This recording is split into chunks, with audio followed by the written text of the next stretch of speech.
Greetings, friends. Today we want to look at part two of the Christ myth theory and what mysticists have to say and had written. As you have seen on the screen, these are some of the popular books that promote the false idea of the Christ myth. But today we want to look at the history of why it has gotten so popular, its origin, how it has gotten to the point wherein persons would still promote this false idea in spite of strong evidences as we have looked at in part 1, and we have not even explored the Christian sources. We have mainly looked at those sources that are non-biblical. So let's see if we can go into the origin and see as the reason why this Christ myth theory would have been becoming a popular thing of today.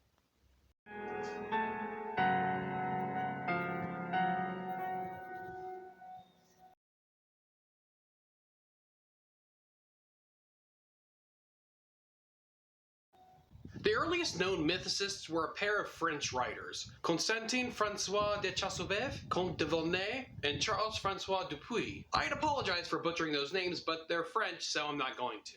In the 1780s, Volney went on an expedition across the Ottoman Empire, stopping in Egypt and Syria in order to learn Arabic. While on this journey, he took notes, which he eventually published as Travels in Egypt and Syria in 1788. He was also a member of the Estates General and the National Assembly after the French Revolution broke out in 1789. Inspired by the revolutionary zeal of the era, Volney would publish his most famous work, The Ruins, or A Survey of the Revolutions of Empires. The book gives a prediction that at some point in the future, all religions would merge into one after they recognized the universal truth underlying all Can you explain to us how did we got this book translated into English? of them. As a side note, the first English translation of this was actually done by Thomas Jefferson when Volney visited Monticello back in 1796. But due to the book's anti-Christian tone and the election happening that year, he did not want his name attached to this project, and so he refused to translate the chapters of the books that had the anti-Christian tone and asked that his name not be attached to the translation. Working alongside Volney and very much influenced by his work was Dupuy, who had studied astronomy and mythology, which led him to publishing his most notable work, Origin of All Cults or Universal Religion, in 1795.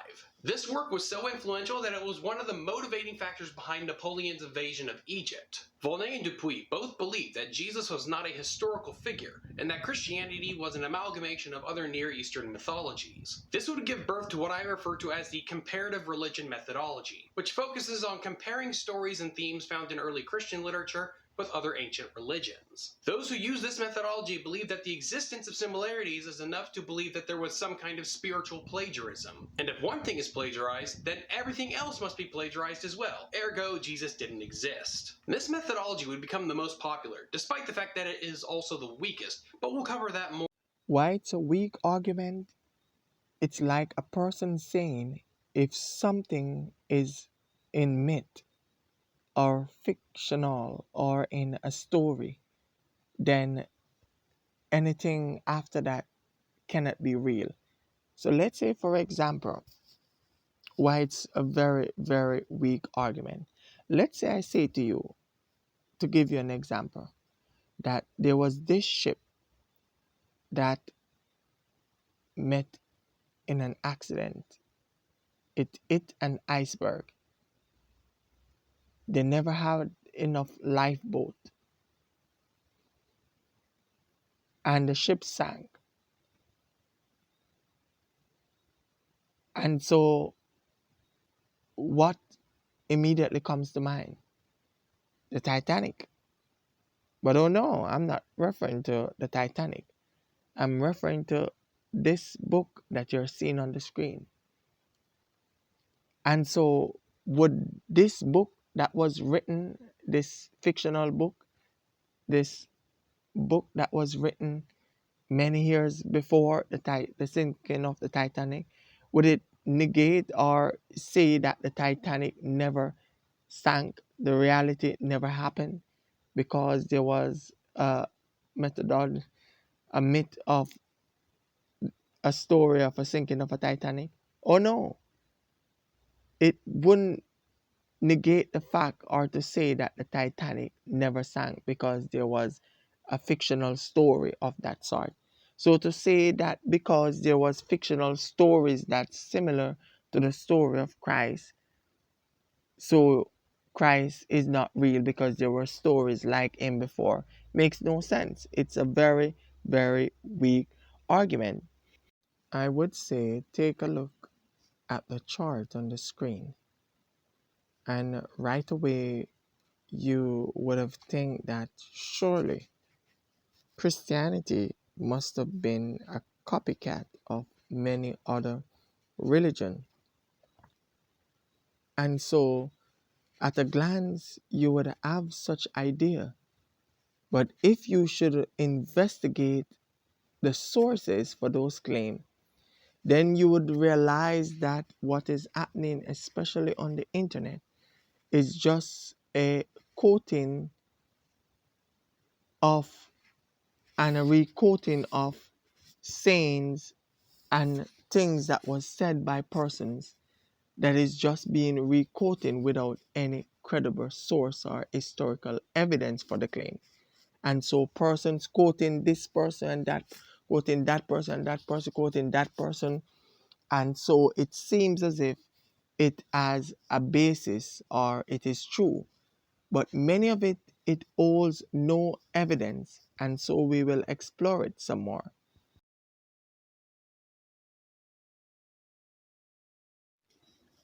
So today you will hear a lot of persons, even on some talk shows and so on, persons would say that there's a lot of figures in history, a lot of gods that is similar to the Christian God. And so both must be false. And so because one was before the other, or there was an idea like that before, then Christianity must be false. And then we ask them for the burden of proof. Because even what I've shown you, this that you're seeing now on the screen, that I've shown you where they make the comparison between Jesus and the false God there, you realize that they list some things that it sounds good and it seems true until you would ask them for the source. The source of such idea that there was other God, that whether Zeus or whether it was any one of these gods that claim a virgin birth or came back to life, resurrected back to life, if you ask them for the evidence, then they could not supply any historical evidence for that case. And so, not because two things are similar means that one is born from the other, or one is not true because this one was before. Oh no, because let's look and compare some things with both Lincoln and Kennedy, J.F. Kennedy and Abraham Lincoln. It says both Lincoln and Kennedy were elected to Congress in the 46. So 1846 for Abraham Lincoln and 1946 in Kennedy's case. Both became president in the 60s. Both had lazy eye muscles which would cause one eye to wander. Both had been skippers on boats. Lincoln on the Mississippi River boat that called the Talisman 2, and Kennedy on the PT 109. Both were the second sons in their families. Each lost a sister to death before becoming president. Both married 24-year-old brunettes who had been previously engaged to other men who spoke French fluently. Both had a child die while living in the White House. Both were related to U.S. senators, U.S. attorney generals who graduated from Harvard, and ambassadors to the court of St. James. Both were acquaintances of a man named Alia E. Stevenson, who ran for either vice president or president, a doctor named Charles Tapp, and a man named William Graham. Both were advised not to go to the place where they died. So there's a lot of similarities between Abraham Lincoln and J.F. Kennedy. Both were shot from behind and in the head. Both of their wives cradled their husband's head after they were shot. So what are we saying? What would we say? What would we say? Both were pronounced dead in places with the initials PH. And so for Lincoln, the PH represent Peterson's house, and for Kennedy in Parkland's hospital. And so what would we say? So because there's lots of similarities, even more, what would we say? That because these are parallel, it's invalidate the existence of John F. Kennedy, because Abraham Lincoln was before, and so John F. Kennedy can't be real because the stories are similar. That's a weak, nonsensical argument. So to say because other false religion had similarities to Christianity means that Christianity plagiarized and is false is really a nonsensical, weak argument. And so persons would try to grind out things and issues that are truly not there. So what, for example, is the proof that Osiris was born on December 25th before three shepherds? What is the proof if you ask them? What are the proof? These are just some internet things being circulating and people saying things. Or that he was crucified and that his death brought atonement for sin. Or that he returned to life on earth by being raised from the dead. In fact, no ancient source says any such thing about Osiris. And so many persons will make claims. They will make claims. But if you ask them for the evidence, ask them for the evidence. And so we are going to examine some of these claims even more in detail. And let's examine them, rightly so. Quoting, "Nothing in Christianity is original." That line is among the most famous in one of publishing greatest success story, the Da Vinci Code. So the book charges that everything of importance in Christianity, from communion to Jesus' birthday, December 25th, as it is claimed by some, quote unquote, but we know that's not factual, but they claim that many things were taken from early pagan mystery religion. At first blush, if you should look at the parallel as you are seeing on the screen, if you are not acquainted with the evidence, it would seem that, what? Then Christianity can't be true. It must be false. Because for instance, persons said that the god Mithras was born of a virgin in a cave on December 25th, was considered a great traveling teacher, had 12 disciples, promised his followers immortality, sacrificed himself for world peace, was buried in a tomb and raised again 3 days later, instituted a Lord's Supper, and was considered the Logos, the Redeemer, the Messiah, and the way, the truth, and the life. Sounds familiar? But if you should ask for the evidence for such claim, then if you should go to the source, then these arguments would falter one by one.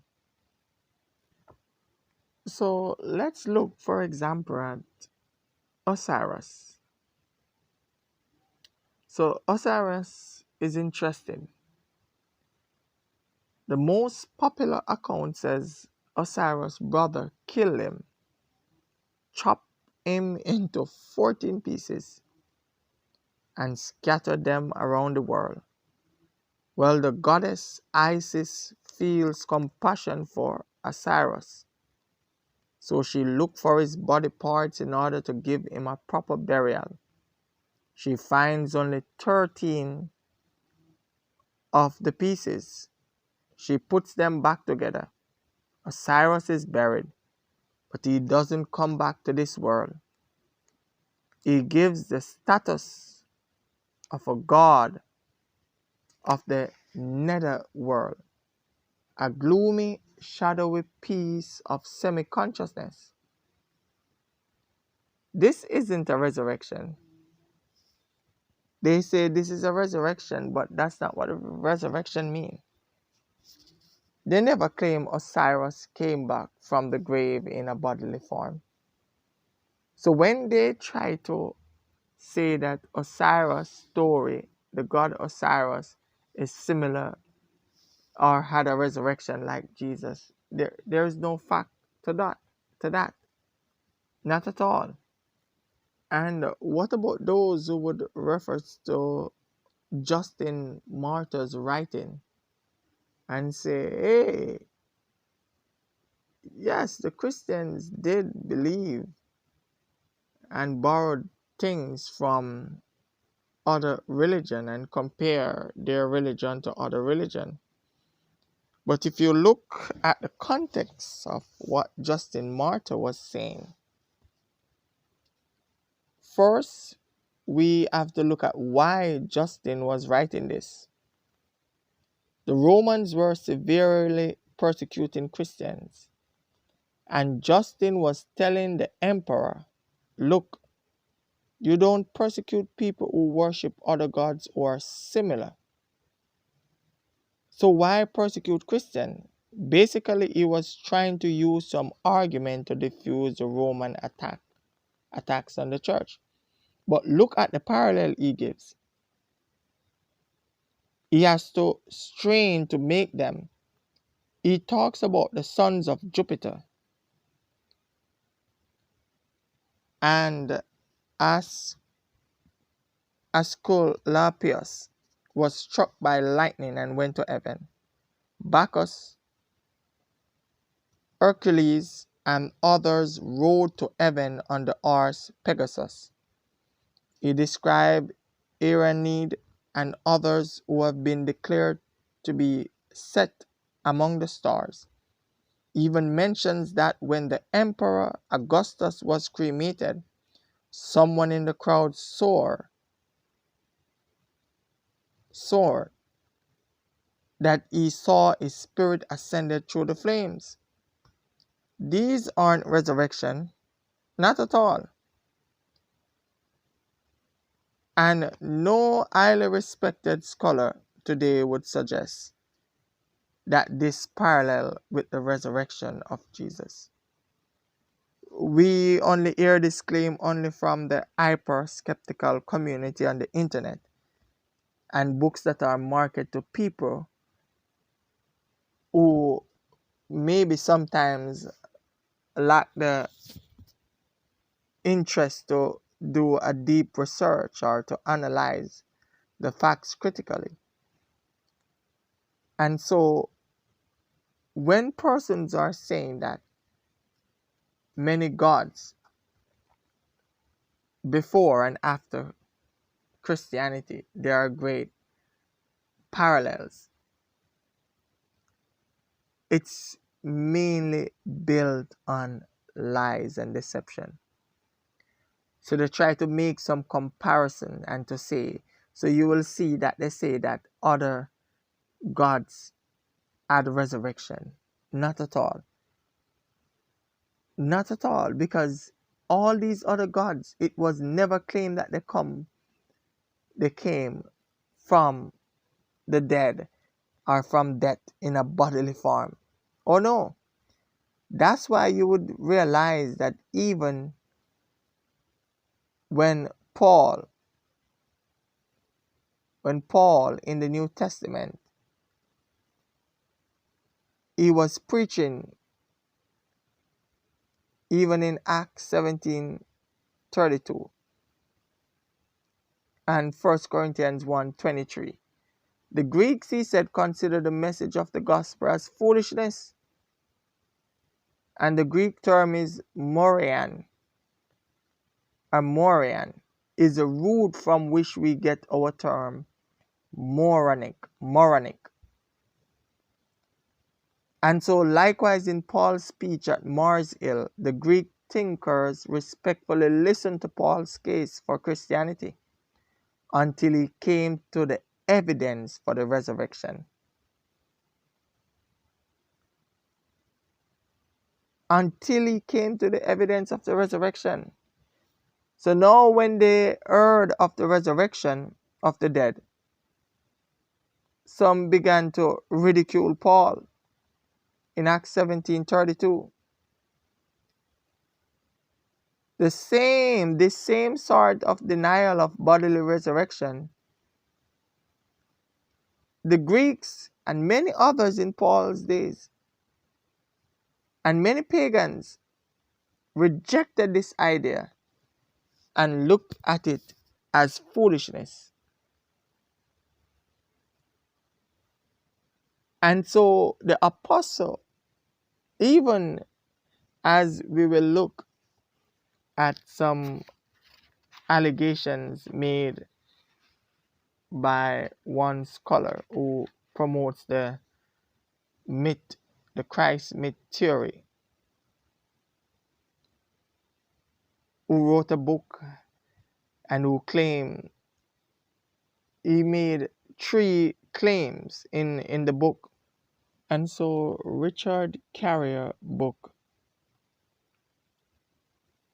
called On the Historicity of Jesus, why we might have reason for doubt.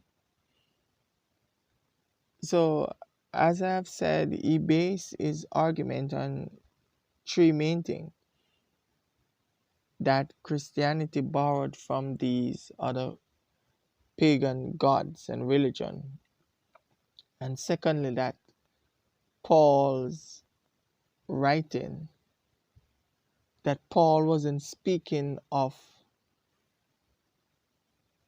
Jesus that we all know and claim, but he was speaking of some other professed Jesus who existed about 150 years before. And that if those 2 arguments stands, then third, it must be that Jesus never existed. And so it ignores a lot of things. And if he's going to say that the Apostle Paul never believes in Jesus as how we know him as the historical Jesus in the 1st century living in Palestine, who walked this earth, who is the Savior of the world. If Corey's position is to withstand scrutiny, if Carrier must plausibly interpret these texts if he's going to claim that Paul truly was speaking of another Jesus, and that he thinks that Paul believes that Jesus is some creature in heaven or so, but not a real person, some creature in his mind or in heaven, then there are in fact quite a number of details provided by Paul that give strong evidence that Paul never meant a Jesus who lived 150 years prior, because we know that the name Jesus was common in those days. And Paul wasn't thinking of a Jesus who never existed on the earth, but in heaven or in his imagination, or never came in the flesh. And so Paul tells us that Jesus was born of the seed of David in Romans 1 verse 3. That he was born of a woman born under the law in Galatians 4 verse 4. That he delivered teaching about divorce in 1 Corinthians 7 verse 10. That he was betrayed, 1 Corinthians 11 verse 23. Does that sound like a being who is in the imagination or lives in heaven? Oh no. That he had a last supper, 1 Corinthians 11 verse 23 to 26. That he had brothers, Galatians 1 verse 19. 1 Corinthians 9 verse 5. And where Paul even spoke of James, the brother of Jesus. Does that sounds like Paul is not talking about a person who had lived in his time? And Paul says that he was crucified, 1 Corinthians 15 verse 5.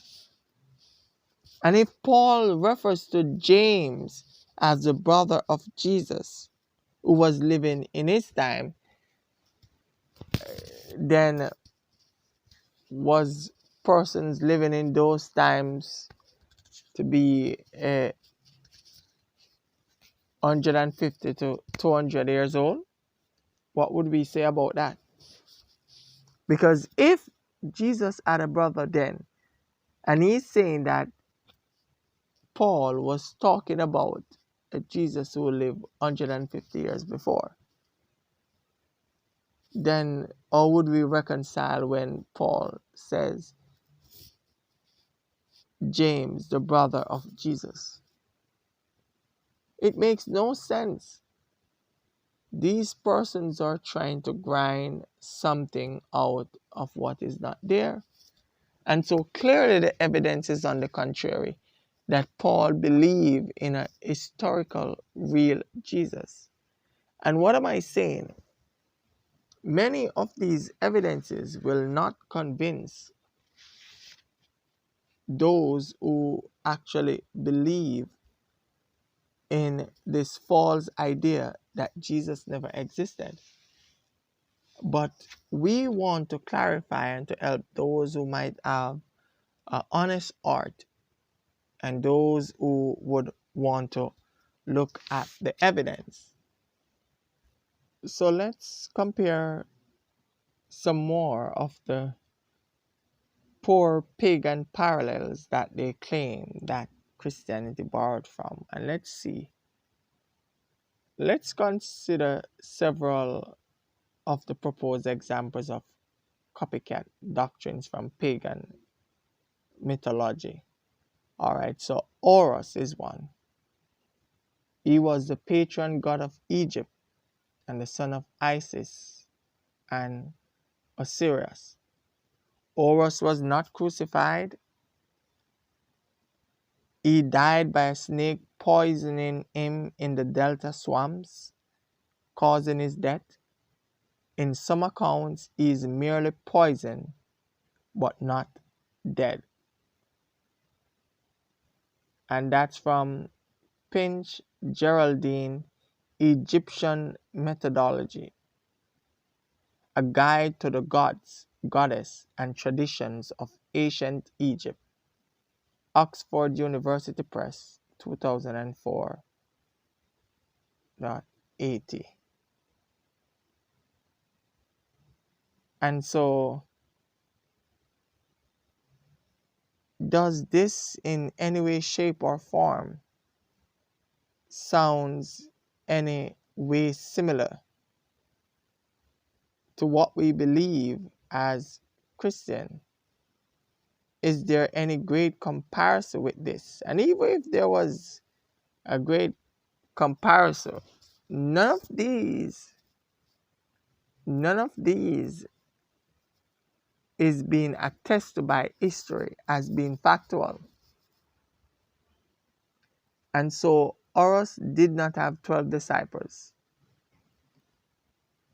Horus did not have 12 disciples, rather, he had 4 semi divine disciples. One can also find a reference to an unnumbered group of followers called the Mesnu or blacksmiths, who accompanied Horus into some of his battles, but nowhere can 12 of anything be found. Horus was not born of a virgin. His mother Isis and father Osiris were married. Isis copulated with Osiris' dead body to produce Horus. In Plutarch's later account, 2nd century AD, we read that Isis and Osiris had a prenatal incestuous relationship. Isis and Osiris were enamored of each other and consorted together in the darkness of the womb before their birth. Some say that Aruris came from this union and was called the elder Horus by the Egyptians, but Apollo by the Greeks. This is from Plutarch, Osiris, and Isis. And so none of this in any way, shape, or form come close to anything in Christianity. And so let's compare another of the gods, Attis. He was a Greek deity who was worshipped as the god of vegetation.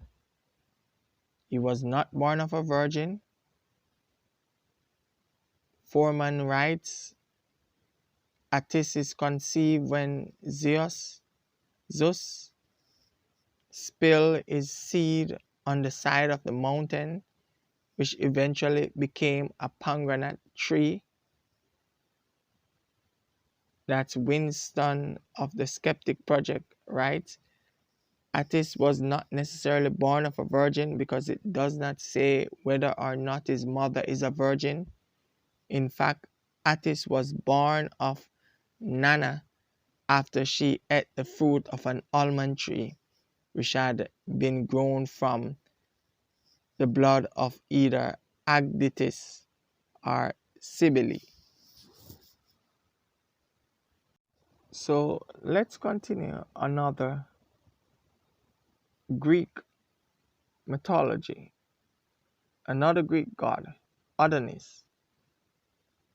Adonis. He comes from the Greek mythology, thought to be incredibly beautiful and the favorite of the goddess Aphrodite. Adonis was not crucified, he was gored by a wild boar. Adonis was not born of a virgin. Instead, his mother, Myrrha, slept with her father 12 times. The god turned her into the myrrh tree. In the Routledge Handbook of Greek Mythology, Robin Hood writes, after the usual time of gestation for a human child, the bark of the tree broke open and Adonis was brought to birth. So it has nothing to do with a virgin birth. Adonis was not resurrected. Walter Burkett, a professor of classics at the University of Zurich, writes, the evidence of resurrection is late. So even though persons talks about that Adonis had been resurrected, this was in the 7th century, way long after that wrote a poem. There was a poem wrote about Adonis containing his death, but not his resurrection.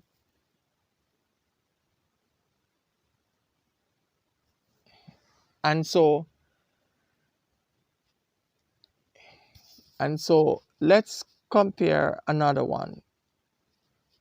Krishna is one of the most venerated Hindu deities, thought to be the 8th avatar of Vishnu. Krishna's birth was not signaled by a star from the east. Edward Winston of the Skeptic Project writes, there is no mention of a star in the east signaling his birth in the literature, and was not resurrected upon his death. Krishna's name is not similar to Christ. While Krishna and Christ may sound phonetically similar, their names mean entirely different things. Krishna means dark one, while Christ means the anointed one. In other languages, they have similar transliterations, but these were completely different to the native speakers. So Krishna was not born of a virgin. Foreman writes, Devaki, the mother of Krishna, had 7 children before Krishna. Edward Winston of the Skeptic Project writes, Krishna was of the royal family of Mathura and was the 8th son born to the princess Devaki and her husband Vasudeva. Krishna was not crucified. The Encyclopedia Britannica states, this is from the Encyclopedia Britannica, it states, as the gods sat in the forest lamenting, a huntsman, mistaking him for a deer, shot him in his one vulnerable spot, the heel, killing him. The Mahabharata reads, a fierce hunter of the name of Jara then came there, desirous of deer. The hunter mistaking Krishna, who was stretched on the earth in eye yoga, for a deer, pierced him at the heel with a shaft and quickly came to that spot for capturing his prey. Coming up, Jara beheld a man dressed in yellow robes, wrapped in yoga and endued with many arms. Regarding himself an offender and filled with fear, he touched the feet of Krishna. The eye soul one comforted him and then ascended upwards, filling the entire Wilkin with splendor. There is no similarity with Christianity here. No similarity at all. And so those who want to make the claim about stealing from pagan religion or gods, it makes no sense. And so we will look at this other god called Dionysus or Bacchus, as some call him. So this Greek god, the son of Zeus and Semele, who was worshipped as the god of wine and ecstasy. Dionysus was not crucified.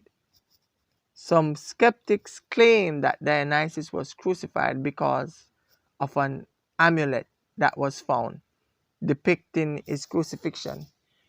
There are at least two problems with this view. The image of this amulet is a drawing, not an actual photograph.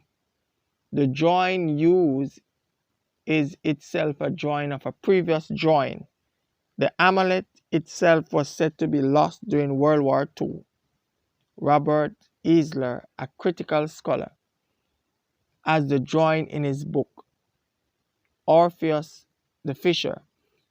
He writes that A. Becker reproduced the drawing from plaster impression of the hematite seal cylinder, which itself was an artistic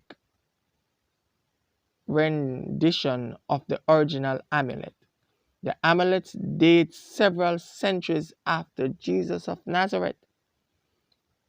Eisler writes, the ring stone, which certainly belongs to an Orphic initiate who had turned Christian without giving up completely his whole religious belief, is attributed to the 3rd or the 4th century AD. It cannot be much earlier in any case, considering the late introduction of the crucifixus type into Christian art. So in other words, when Bacchus was depicted as crucified, it was very, very late, long in the 3rd or 4th century, long after Christ. And so this would hold no weight at all. No weight at all. Let's consider another god that some claim that Christianity borrowed from, Mithras. He was an ancient Indo-Iranian god of light. The belief in Mithras lasted until the 4th century AD with the Roman emperors Commodus, Julian, and Diocletian. Mithraism is incredibly difficult to study. Very difficult, because there's evidences, piece here and there, and there's not enough evidence to completely get a proper understanding in terms of Mithraism. But we're going to see where the little information came from. And so Mary Jo Sharp writes, there are no substantive accounts of Mithra's story, but rather a pieced together story from inscriptions, depictions, and surviving Mithrae man-made caverns of worship. Much of this mystery religion is only known from sculptures. Mithras did not die for human sin. Instead, the Roman system of Mithras is sacrifice a bull. No theological significance is given to this act. Manfred Cleos writes, we possess virtually no theological statement either by Mithras themselves or by other writers. In his book on the subject, Hellenistic Mystery Religion, 1978, Richard Resenstein held that the sacrificing of the bull was similar to the Christian view of the atonement. Yet, Christian scholar Edwin Yamachi writes, he thought the sacrifice of Christ aligned itself with the killing of a bull by Mithras. Karsten Kolb and others severely criticized the anachronistic use of sources by these scholars. So Mithras was not born of a virgin. Martin Joseph Verma-Sirin, an expert in Mithric studies at the universities of Utrecht, writes, Neither in the Western world did the authors conceive Mithras as a child procreated from a father or a mother, or born from a woman or even from a virgin. Both classical literature and inscription declare that the god was born from a rock or a stone. And so the evidence that is there says that he was born most likely from a rock or a stone. So either they are claiming that the rock is a virgin rock or something, but there's no similarity with Christianity. Midrash did not have 12 disciples. There are absolutely no evidence anywhere that he had 12 disciples or 12 of anything for that matters. No Midrash scholars seem to know about that. Midrash was not resurrected. There's no evidence of a resurrection or that Mitra has ever died. And so let's look at another one, Osiris. He was one of the most important deities of the ancient Egypt. He was the god of fertility and the dead. The earliest full account of Osiris comes from Plutarch concerning Isis and Osiris, which dates to the 2nd century AD. In the account, Osiris' brother Set buries him in a sarcophagus drowning in the river Nile. Set dismembers Osiris' dead body, as I made mention earlier. And so Osiris was not resurrected. And so they only claim that he came back alive in the netherworld, not on earth. And so the conclusion is, in other words, friends and brethren, so some skeptic will spout and promote the idea that Christianity was copied from paganism. Yet when you survey the evidence, we discover that this is surely not the case. The conspiracy theory is one, highly criticized by other atheists and skeptics of Christianity. Two, not supported by primary documents from paganism. Third, offer no causal explanation for the disciples' belief about the birth, death, and resurrection of Jesus of Nazareth. Fourth, it doesn't fit with the Neoplatonic rejection of resurrection. And so many of the first century pagans and so on, they rejected the idea of a resurrection. Even we see the dispute between the Sadducees and the Pharisees. And five is based on an anti-Semitic interpretive school that has been dead for the last century in New Testament studies. But now we see the notion that Christianity copied from pagan myths turn out to be a myth itself. And so what we're saying is that when you see persons post these internet um, pictures, and you would meet persons and they say, yeah, oh yes, Christianity borrowed from this or borrowed from that, and it's just a retelling of this or that story. If you ask them for the evidence, ask them for the evidence to show you what's the source, because all these Egyptian and Greek mythology and all of these things, we know that they were just myth. But there's evidence for Jesus. There's historical evidence outside of the Bible and evidence within the Bible. And so we can rest assured, as the song says, he lives within my heart. And so he lives within history. He lives within my heart. The evidence is all around. And so those who want to doubt will still find reason to doubt. And so let's pray for them. Let's pray that they will see Jesus living within us. And so let's continue the video to see where this idea originated from, and we will realize that it's just a retelling and an advancing of a false theory that persons take from these two French writers, and they're building on it until here we come today, where people are doubting whether Jesus lived or not. And so Satan wants to rob Jesus of the praise he deserves. He wants to rob man of that salvation that Jesus freely offered and is extending to them.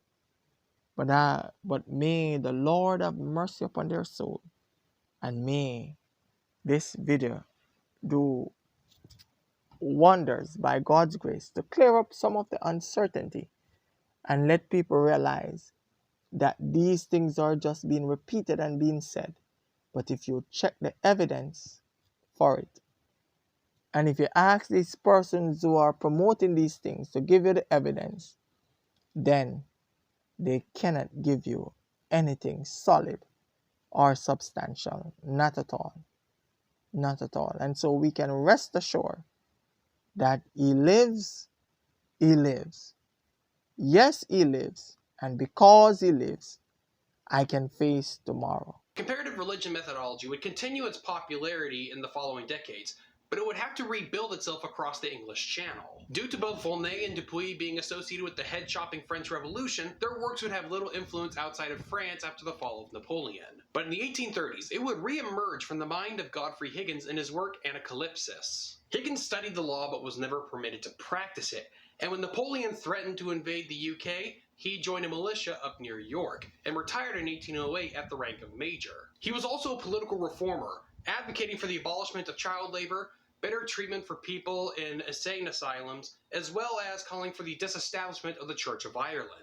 It was later in life that Higgins became interested in ancient myths, along with serving as a member in several neo-Druid organizations at the time. In a 3-volume work called The Celtic Druids, he argued that the beliefs and practices of the Druids came from Indian priests, who he also believed had built Stonehenge. Higgins would die before finishing his final work, Anacalypsis, which was supposed to be a history of all religions, which he believed all originated in India and Atlantis. Around the same time we saw the rebirth of the Christ myth theory in England, we saw it emerge in Germany, but in a very different form thanks to the work of Leopold von Ranke. Von Ranke revolutionized the field of history by putting an emphasis on using primary sources and differentiating them from secondary sources. You can learn more about von Ranke from this video by the Cynical Historian, but suffice it to say that von Ranke made the next methodology of the Christ myth theory possible. Along with von Ranke's standardization of historical study, we also need historical criticism, also referred to as higher criticism, which is a field of studying ancient religious documents for their historical context as well as the historicity of the events described in them. One of the first writers to put these methods into practice on the person of Jesus was Lutheran theologian David Friedrich Strauss, whose work, The Life of Jesus, critically examined, was the first biography of Jesus that didn't assume his divinity, and treated the New Testament documents skeptically, especially when it came to miracles. Strauss himself was not a mythicist, but his writings would form the ground for future mythicists, including ones that had attacked him, such as Bruno Bauer. Bruno Bauer had been a student of Hegel, and in the 1830s he led an attack against Strauss, who had criticized Hegel's methodology in The Life of Jesus and other works. Bauer would first attack the historicity of Jesus in 1841 when he published Criticism of the Gospel History of the Synoptics. Bauer didn't outright say that Jesus never existed, but that the Gospels are an irrelevant source for learning about him. At this point he could be described as a soft mythicist, but by the 1850s he would enter the hard mythicist camp by publishing Criticism of the Pauline Epistles and a critique of the Gospels and the history of their origins. Bauer was not very influential during his lifetime, but since his death he has become more influential among mythicists. Between Strauss and Bauer, we see the birth of what I would call the source criticism methodology of the Christ myth theory. This methodology focuses on questioning the reliability and authenticity of the primary sources discussed in episodes 2 and 3.